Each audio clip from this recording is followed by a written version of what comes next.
Assalamualaikum warahmatullahi wabarakatuh.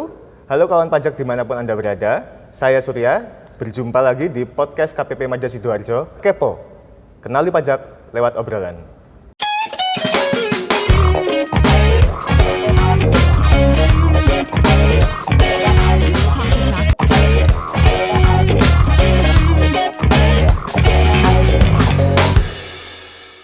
Sarana podcast ini merupakan salah satu inovasi kami dalam upaya mendekatkan diri untuk menyapa sekaligus memberikan informasi dan edukasi kepada kawan pajak, khususnya informasi-informasi seputar perpajakan.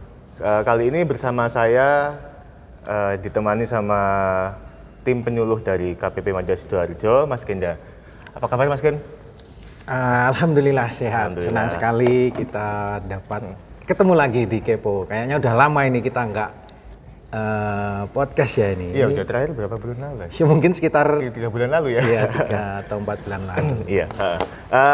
Kali ini kita akan membahas satu peraturan yang baru keluar kemarin bulan lalu, yaitu Peraturan Menteri Keuangan Nomor 120 Tahun 2023 tentang PPN atas penyerahan rumah tapak dan satuan rumah susun yang ditanggung pemerintah tahun 2023. Menarik nih Mas Ken? Menarik ya, karena ini sebenarnya peraturan yang benar-benar baru hangat dan banyak ditanyakan oleh wajib pajak tentunya. Iya.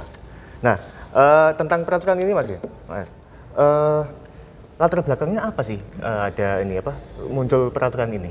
Baik, sebagaimana aturan-aturan sebelumnya. Jadi insentif, istilahnya kita menyebut insentif di sektor perumahan ini sebetulnya ini keberlanjutan Mas. Dari dulu di tahun 2021 itu ada PMK 103, kemudian dia berlanjut di tahun 2022 ada PMK 06. Nah sekarang di tahun 2023 ini muncul yang PMK 120 ini.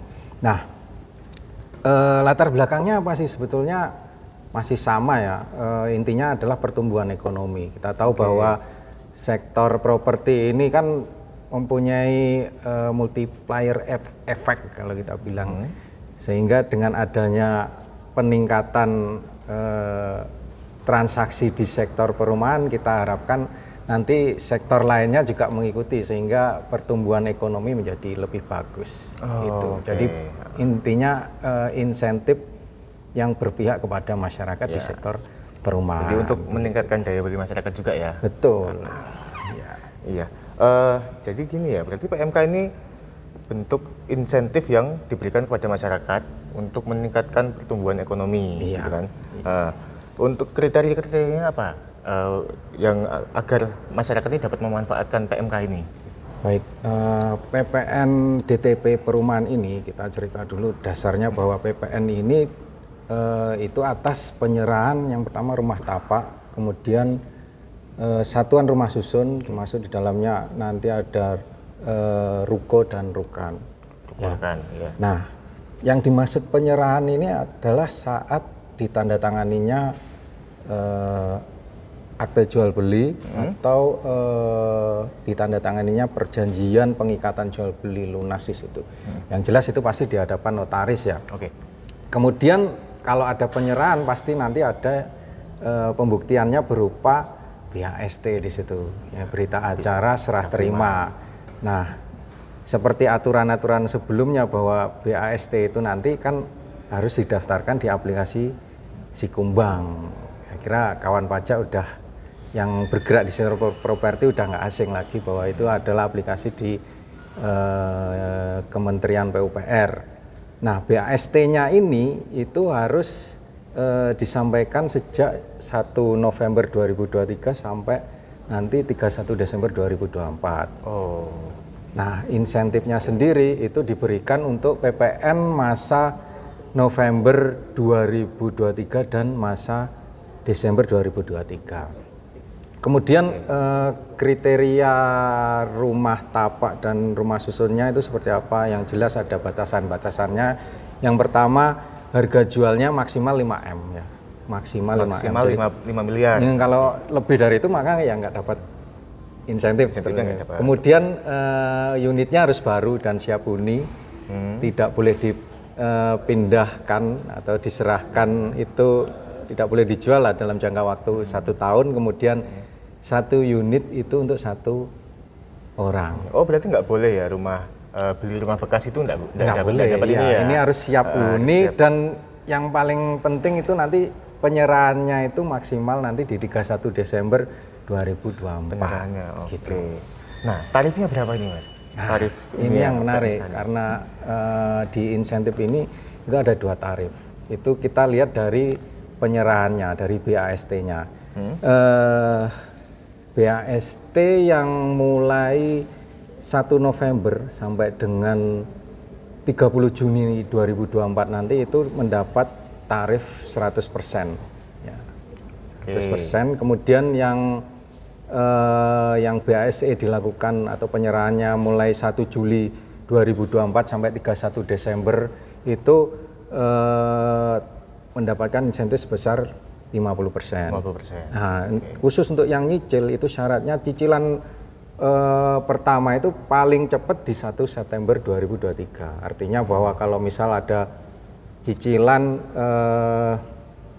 sebelum 1 November ya berarti dia tidak dapat insentif ini. Dan ingat bahwa yang diberikan insentif ini hanya di masa November sama Desember 2023. Iya. Oh berarti kalau mulai insentifnya itu mulai nyicilnya itu misalnya bulan Juli gitu, berarti nggak dapat fasilitas ini Mas? Dapat fasilitas. Nggak dapat Mungkin fasilitas. kita contohkan gini, misal Tuan Ek ya.